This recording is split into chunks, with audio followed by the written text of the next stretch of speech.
There's a virus loose on planet Earth. It's infecting hundreds of millions of adults and children every day on every continent. Each one of us is a potential carrier. Welcome to Planet YouTube, an unrecognizable world in which your home movie is bigger than a Hollywood blockbuster. YouTube has been part of a new world order. It has shifted culture. And backyard science experiments can go global. Oh, this is awesome. A world where anyone can be a superstar. He was the first true social media worldwide phenomenon. Where presidents are elected. YouTube allowed us to elect an outsider as president of the United States. And dictators deposed with the click of a mouse. And it's anonymous, so it's so dangerous. And the power of the viral is unstoppable. I was like, wow, wow, wow, wow, wow, wow, wow, wow. Over the next hour, we'll get to the bottom of the epidemic, tracking down the unlikely pioneers and accidental celebrities who in just 10 years have brought world culture to its knees.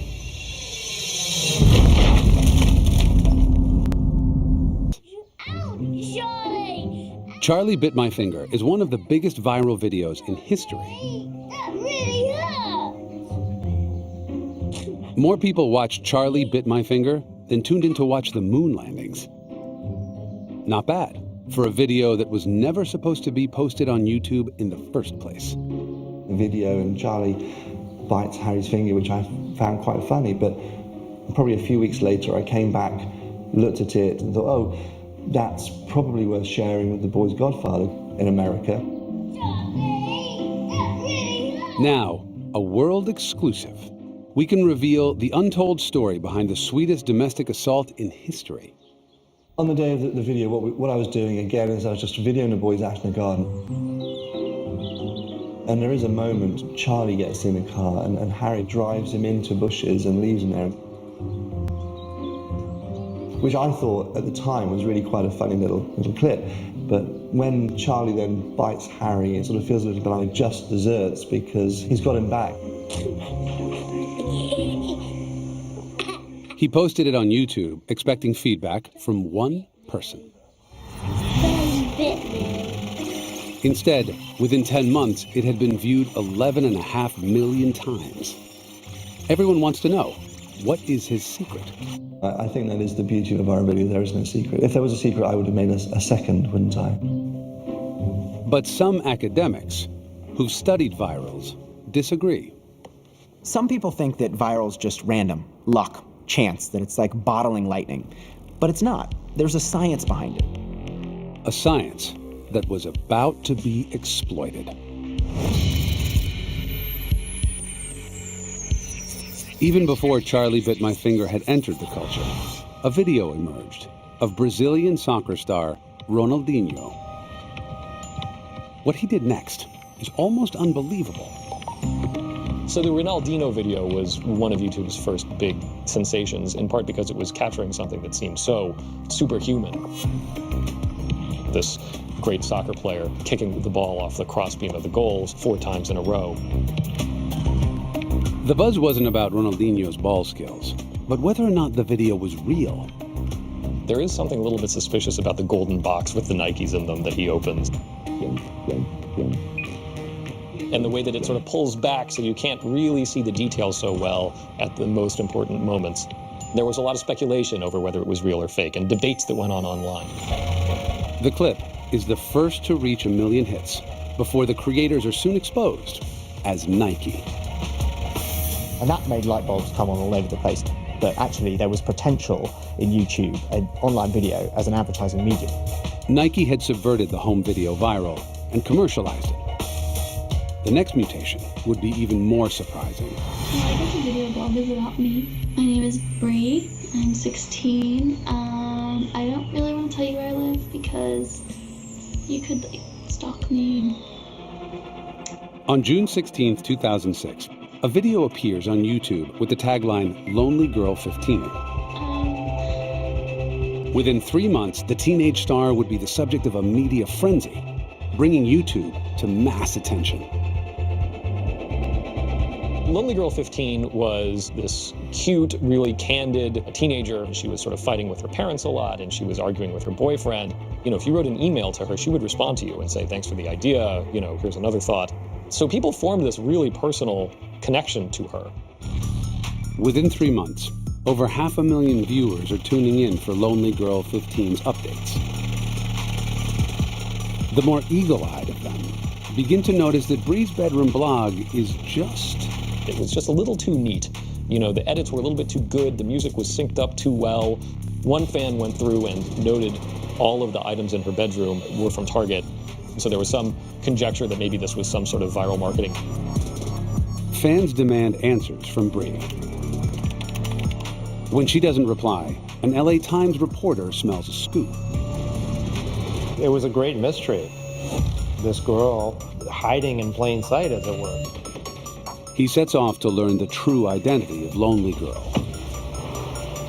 But no one was quite expecting what he would uncover. And that's when we knew we had her. In the summer of 2006, the viral video went mainstream as an online mystery turned into a real-world manhunt. The race was on to track down the vlogger behind the latest YouTube sensation, Lonely Girl 15. Okay, so I'm kind of in a blue mood again today. This was like huge national news. She wouldn't say where she lived, so there was this kind of treasure hunt kind of aspect to it. I've been calling my parents all day. Gradually, the videos began to take the form of a thriller, with a plot almost as intriguing as Lonely Girl herself. It was a great mystery. No one knew who she was, and no one could find her. Let's find who this girl is. What are they doing? There was a botanist who analyzed the flora and the fauna in the video and said it could only appear in this one little portion of Northern California. But where? After 10 fruitless weeks, the reporter and his colleagues launched an audacious sting to out Lonely Girl 15 using an email tracker. In those days, when you sent a message through MySpace, you could implant a tracking code that allowed you to see where that message had been opened. We set up a lot of fake accounts pretending to be fans of Lonely Girl and sent messages to her MySpace page. And it was open in the server belonging to the Creative Artists Agency. And that's when we knew we had her. The Creative Artist Agency represents actors, writers, and directors. When Richard confronts them with the evidence, the real Bree comes forward. 19-year-old actress Jessica Rose. Millions believed in her, but it was all an act. Now, for the first time, meet the girl behind Lonely Girl and the men who pull the strings. So the idea was, we're going to build a huge audience. We're going to make them committed and passionate about this character and the storyline. She's going to run away from home, and then we're going to release a DVD that will be an independent feature film about the story of a group of fans on YouTube trying to find this girl who's vanished. The movie never happened, but Lonely Girl continued online for 2 years. I learned how to see the world from a completely different point of view when I was 4. The YouTube viral video was evolving at faster and faster rates. But some videos were more infectious than others, inspiring viewers not just to watch, but to make a version of their own. One of the first videos to have this effect was created by an unlikely pair of backyard chemists. My name is Fritz, and I had 20 years working as a professional juggler. My name is Steven, and I had 20 years as a trial lawyer. But a friend of ours told us about this Coke and Mentos experiment. He asked me, have you ever heard about this crazy thing? You drop Mentos into Diet Coke, and something happens? And so Steven came to visit me and said, we got to try this. So we went out in the backyard like a lot of people, dropped a handful of Mentos into a bottle of Coke. Oh, this is awesome. That's how it started. On June 3rd, 2006, Steven and Fritz posted their own Coke and Mentos display online. An epic 101-bottle tribute to the Bellagio fountain in Las Vegas. When we first put our video online, it was a Saturday morning in June. We told exactly one person. The next day, we had 14,000 views, and by mid-afternoon, and hundreds of thousands. All from telling one person. By the end of 2006, the Coke and Mentos spectacle had turned into a YouTube mega viral with 12.5 million views. And something about it made people want to make Coke Mentos videos of their own.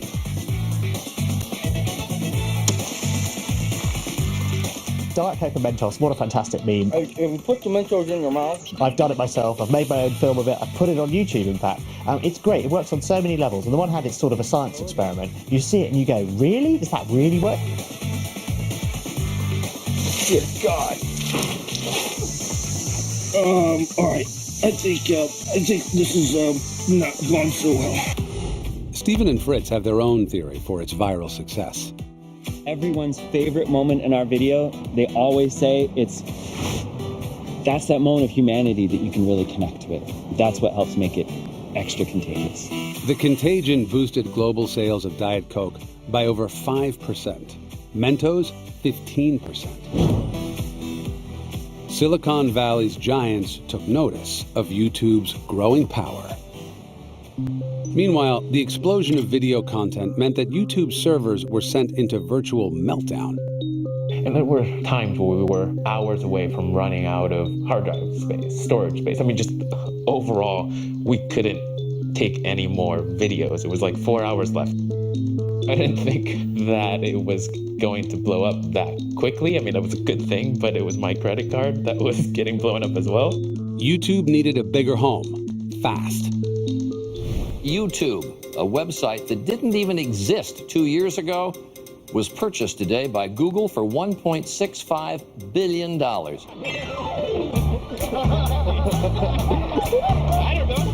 The acquisition of YouTube by Google was one of the best deals in the history of the world. The estimated value of YouTube now is something like 70 or 80 billion. The king of search, the king of video have gotten together. We're going to have it our way. YouTube now had the resources of a major player. The viral video was about to take off in a whole new way.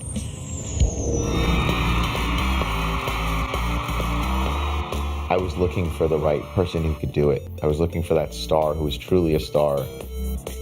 Scooter Braun was an ambitious music exec who recognized YouTube's potential early on.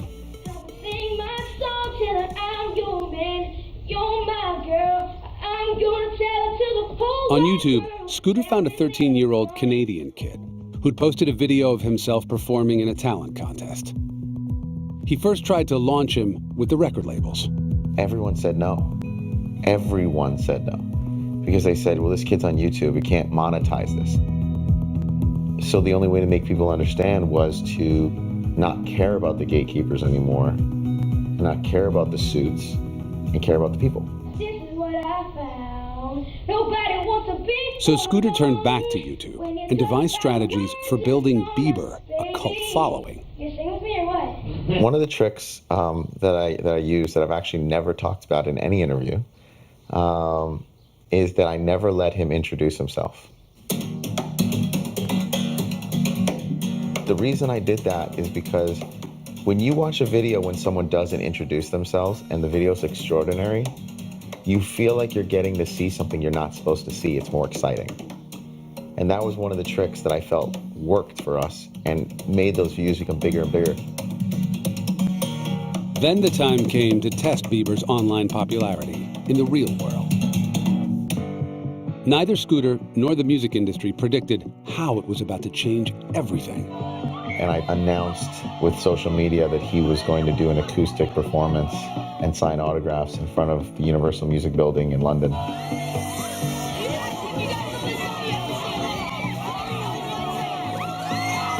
He played his guitar and a whole crowd was singing all the words at one time.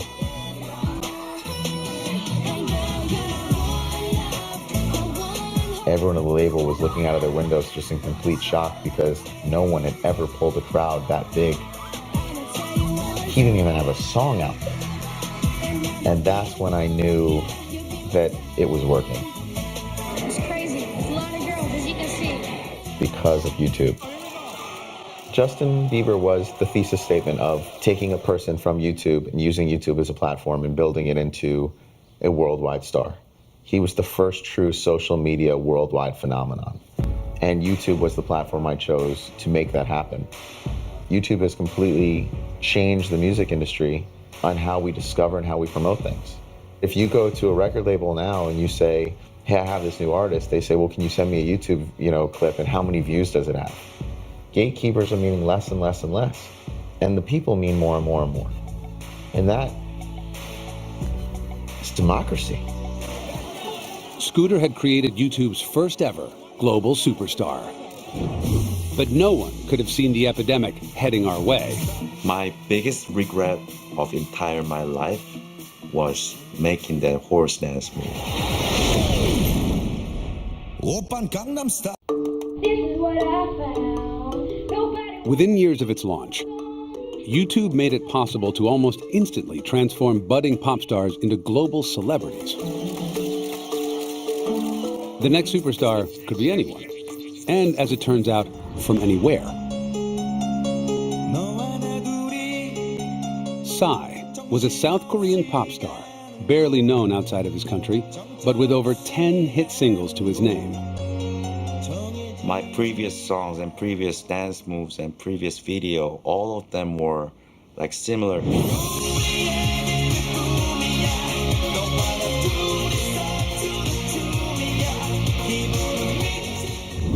Then, in 2012, he wrote a song poking fun at his swanky neighborhood, Gangnam, and threw his energy into creating a new dance move.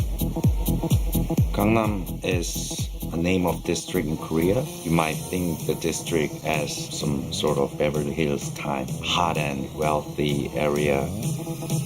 I have my own choreographed teams in Korea, and we were focused on making a new move for the new song. We literally tried everything on the universe, not just horse, but every animal, every creatures on the universe. Psy finally settled on an equine dance and made a video intended only for Korean broadcast. I was not friendly with internet things at all.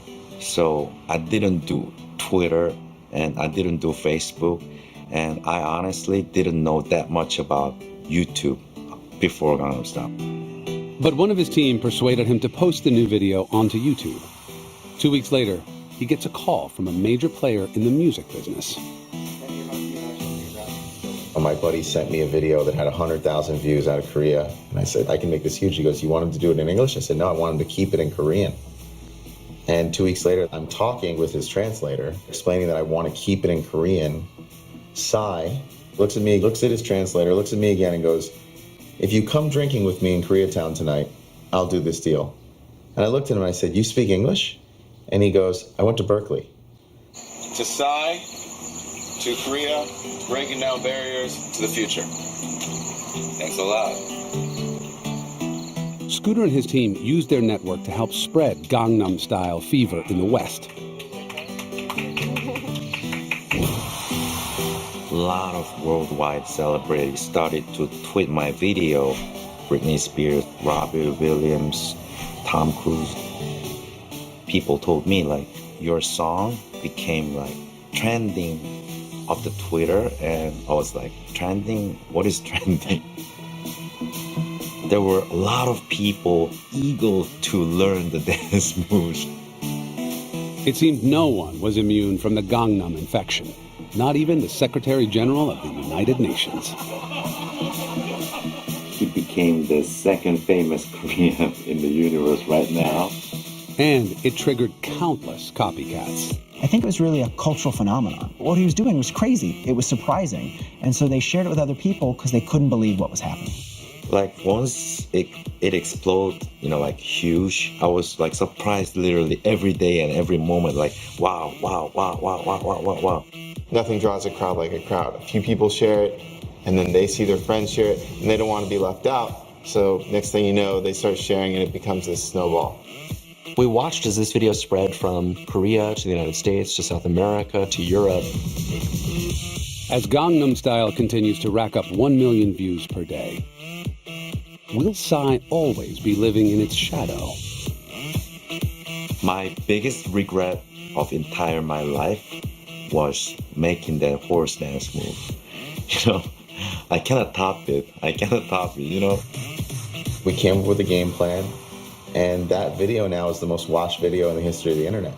Gangnam Style has now been watched over 2.3 billion times.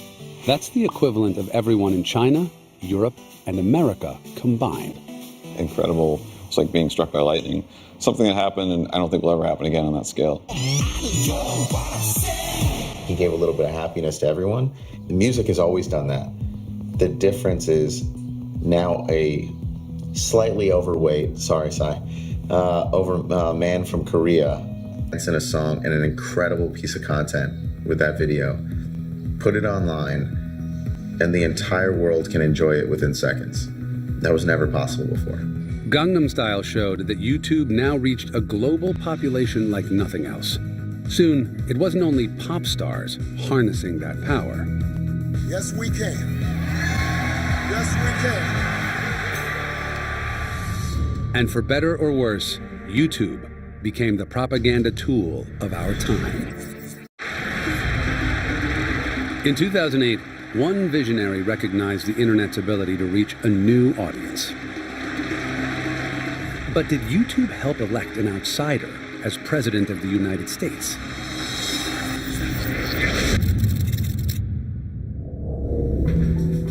In 2007, Barack Obama was up against the well-financed Hillary Clinton in the Democratic presidential nomination. Hillary Clinton had most of the party establishment behind her, and so the only path for Obama was to build a big national grassroots movement from scratch. Joe Rospars was a new breed of strategist, employed to head up Obama's social media campaign, starting with Obama's own website. I hope that you use this website as a tool to organize your friends, your neighbors, and your networks. We can do a different kind of campaign. Here's the thing, it can only happen if you get involved. We wanted them to forward along our content from YouTube. We wanted them to make phone calls from home. We wanted them to knock on doors. We wanted them to chip in $5 and $10 here and there. That was the nature of the grassroots activity. A video of one of his speeches posted on YouTube went viral. And so too did his campaign. The Yes We Can video actually went viral over the weekend. We didn't make the video. That was something that supporters made and then posted to YouTube, which ultimately allowed it to spread. We will begin the next great chapter in the American story with 3 words. If you hit the right emotional notes, this stuff can go everywhere. You are not dependent upon the media to define your message for you. But just as YouTube was inching Obama ever closer to the White House, his rivals hit back, questioning Obama's track record on the subject of race politics, threatening to split his support in half. This was kind of a cliffhanger moment for the election. You know, was this going to sink this candidate? How would he respond? And there was a lot of buildup to this speech. Against all predictions to the contrary, we saw how hungry the American people were for this message of unity. Despite the temptation to view my candidacy through a purely racial lens. Obama's race speech was hailed as a game changer. Uploaded onto YouTube, it snowballed, getting 1.6 million views in 48 hours. He really did knock it out of the park. Even his critics sort of admitted this. Fueled by this success, Obama's team posted over 2,000 YouTube clips during his march to the White House. It raised Obama's profile across the nation. Hey B, it's me. At the same time, Obama fans were getting in on the act, posting their own campaign messages online.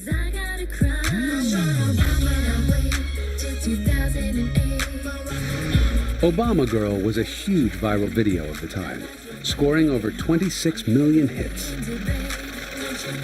I went on YouTube once. I don't go real often, just to see what was being sort of generated under my name. Some of them were pretty creative. There's some cartoon, and your ears are all huge. People are hungry for content that's outside of the traditional press. YouTube allowed us to run a grassroots campaign to elect an outsider as president of the United States. And it is my pleasure to welcome... After Obama became president, he continued to use the platform to connect directly with the nation. We've invited 3 top YouTube creators here to the White House today. We're in the East Room, and they have set up their own YouTube sets right here in the White House. Great to see you, Hank. President Obama. Hey, Glozell. Hello. How are you? Good, how are you? Good to see you. Great to meet you. I don't really feel like I'm having you. This is your house. It's the people's house. This is, I'm actually... Obama's YouTube campaign proved once and for all that anyone could get their message to the world. The value of a channel like YouTube is it allows for the democratization of content. Before, only the media outlets could decide what news we saw. But now each one of us can create news.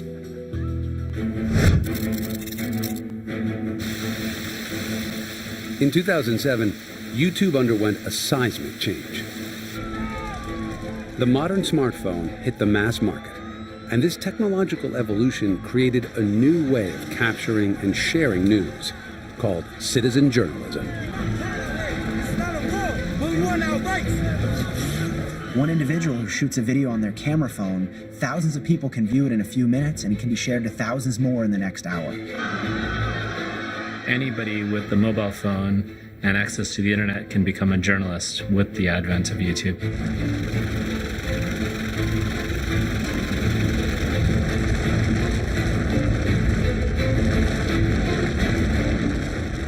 Having YouTube clips of disasters as they're happening lends them this intimacy and this reality that otherwise it would feel fairly abstract. It's very hard not to be touched and not to care.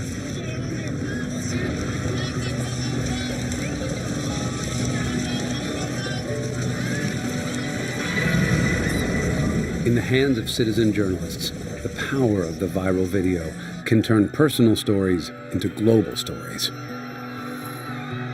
YouTube allow people all over the world to actually create their own mechanisms of sharing their own stories. So you can take a story that might be very personal and all of a sudden, using virality, make it something that has a level of global sympathy. In June 2009, during protests in Tehran, 26-year-old Neda Aga Sultan was shot in the street. These images from Iran went viral on YouTube and shocked the world. It wasn't just the fact that she was brutally killed, it was the fact that a video in very, very visceral and graphic detail showing her killing actually was being captured at that very moment, and they used YouTube to make that story much more global. Viral videos began to drive social change. Change that was spreading across the Middle East in what became known as the Arab Spring. Abuse can't happen in secret anymore, whether it's autocratic governments in the Middle East, whether it's police abuse here in the United States. In the era of YouTube and smartphones, everybody is a potential journalist. You can't kick every potential journalist out of the country because you'd have to kick everybody out of the country. Every form of social change has always had a media component to it. The fundamental media propaganda tool of our time today is YouTube. So that doesn't mean that it's a truth-telling, storytelling mechanism. It means it's a tool like any other that can be used by different parties for different types of political and social aims.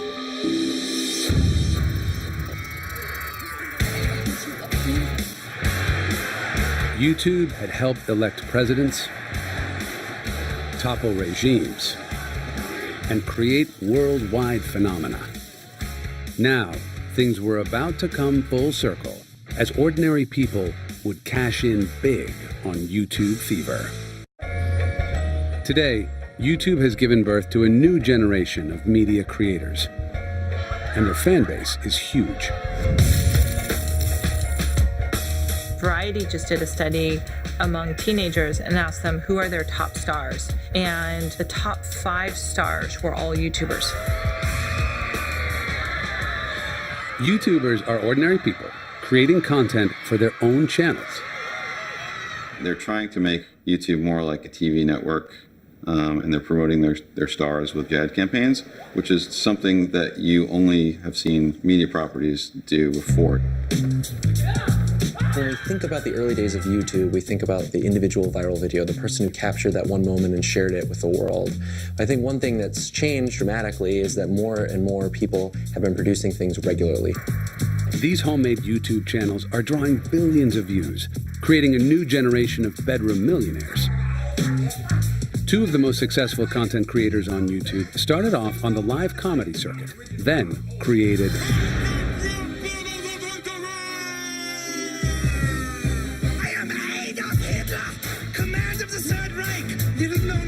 epic rap battles pits 2 famous icons against each other in a rapping competition.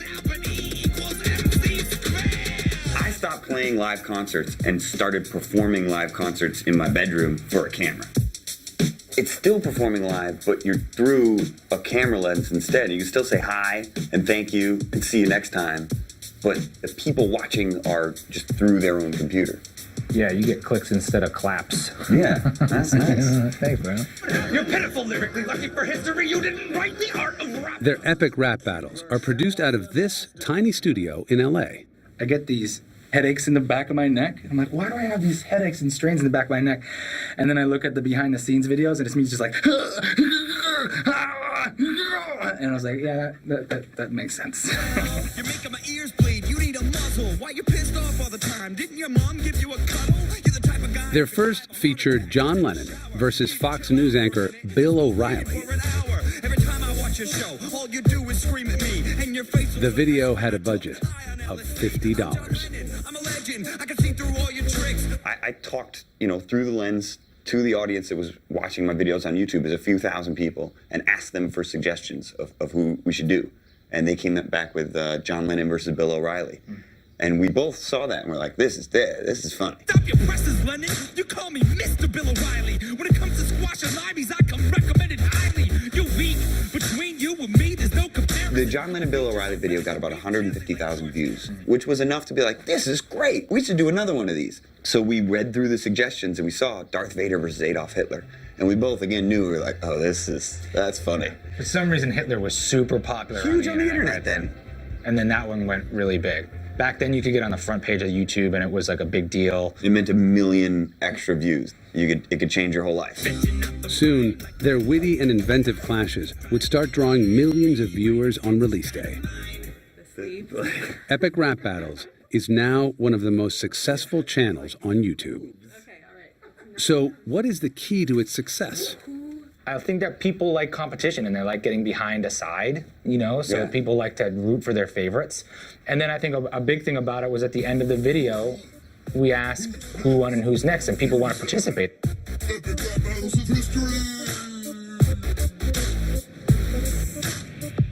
With amateur channels like these now making millions, YouTube is investing heavily by building its own studio in LA. And major channel creators get to use it for free. YouTube has become the new Hollywood for the average Joe. You look at the top 100 channels on YouTube, there's not a single consumer packaged good or apparel brand there. Hey guys, how's it going? So I'm super excited to make this video for you today. There's only a handful of media companies, but it's really individuals that have been incredibly successful on the platform. YouTube creators are a new kind of celebrity, forging one-on-one relationships with their fans through their computer screens. I think it's a feeling I will never get used to. Every single time I have a fan meetup, I feel extremely overwhelmed. It's like you can't explain the feeling. The individuals that have become incredibly successful are those that have been able to cultivate an audience.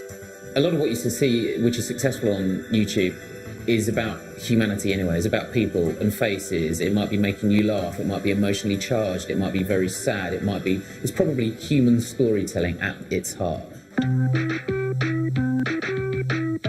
But what if the biggest stars on YouTube aren't humans at all?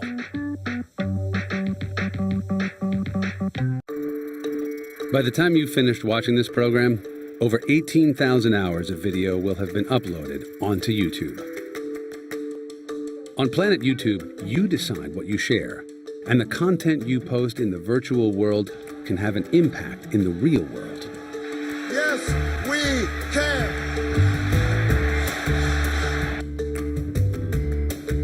But did YouTube's founders have any idea their little startup would make such an impact?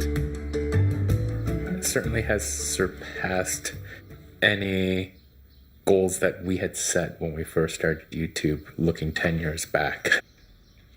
We never expected, I think, videos to reach the hundreds, thousands, millions, billions of views. YouTube owes its success to its phenomenal viewing figures. But how much does Steve himself know about what makes a clip go viral? Frequent videos that I would put up always featured my cats. And it's not that my cat videos were of any particular interest other than it being the first cat video on YouTube.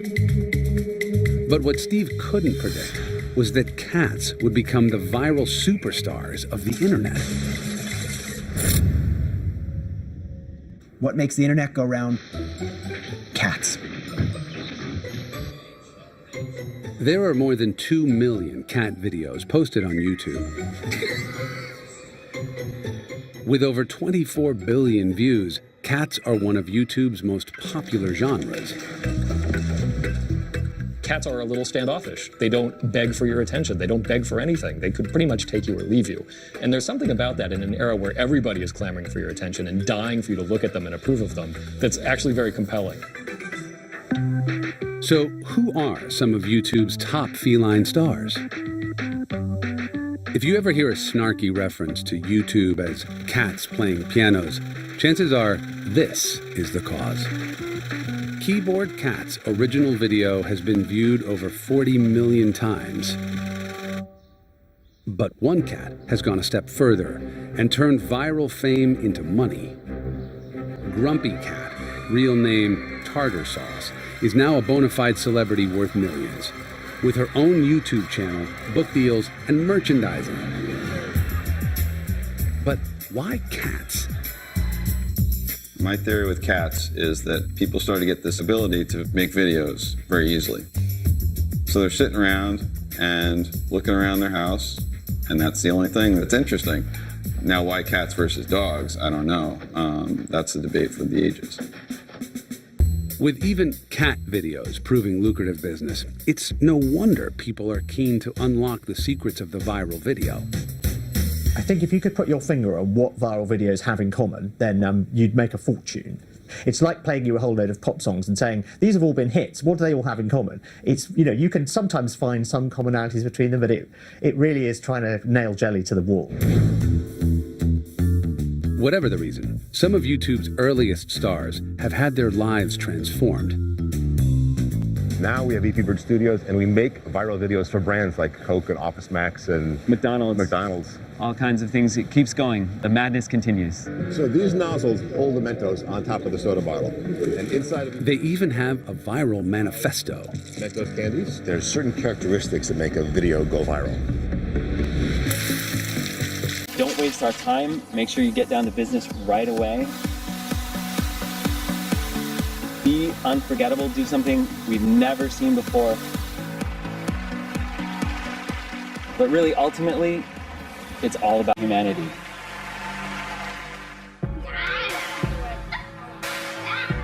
Recognize these guys?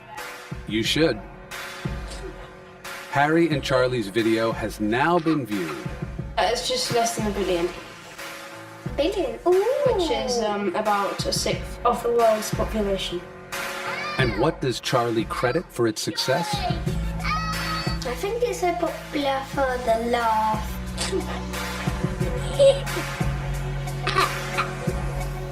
If I see something funny and it makes me laugh, that's great. But if I share it with you and it also makes you laugh, together we have that shared experience. The viral video has become a social phenomenon, a contagion to which none of us has been immune.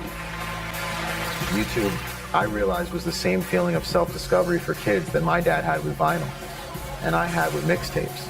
It was this feeling of, oh, I saw it on YouTube first, I have ownership in that.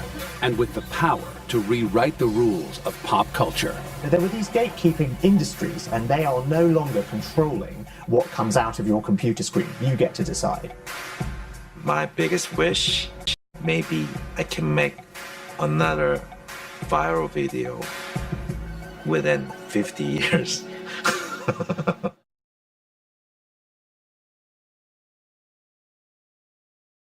And there is a moment Charlie gets in a car and Harry drives him into bushes and leaves him there.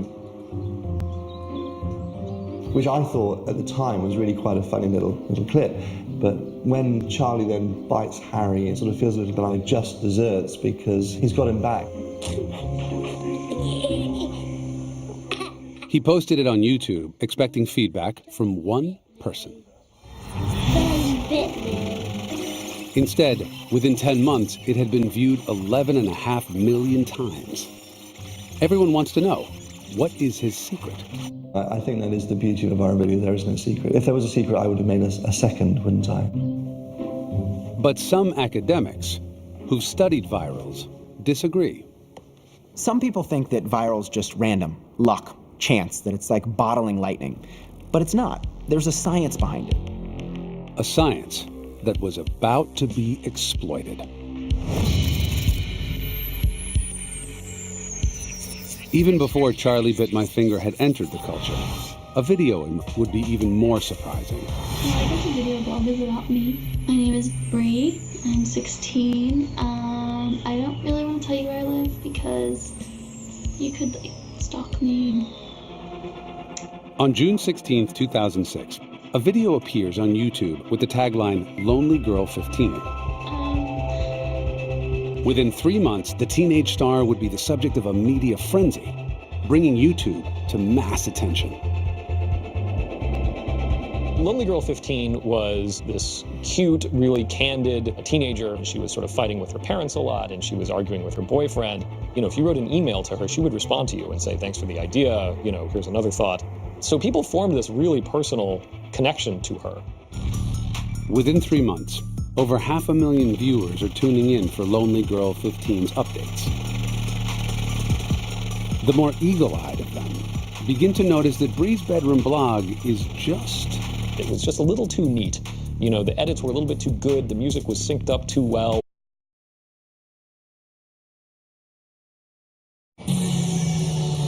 There's a virus loose on planet Earth.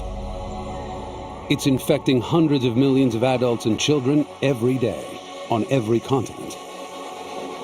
Each one of us is a potential carrier. Welcome to Planet YouTube, an unrecognizable world in which your home movie is bigger than a Hollywood blockbuster. YouTube has been part of a new world order. It has shifted culture. And backyard science experiments can go global. Oh, this is awesome. A world where anyone can be a superstar. He was the first true social media worldwide phenomenon. Where presidents are elected. YouTube allowed us to elect an outsider as president of the United States. And dictators deposed with the click of a mouse. And it's anonymous, so it's so dangerous. And the power of the viral is unstoppable. I was like, wow, wow, wow, wow, wow, wow, wow, wow. Over the next hour, we'll get to the bottom of the epidemic, tracking down the unlikely pioneers and accidental celebrities who in just 10 years have brought world culture to its knees.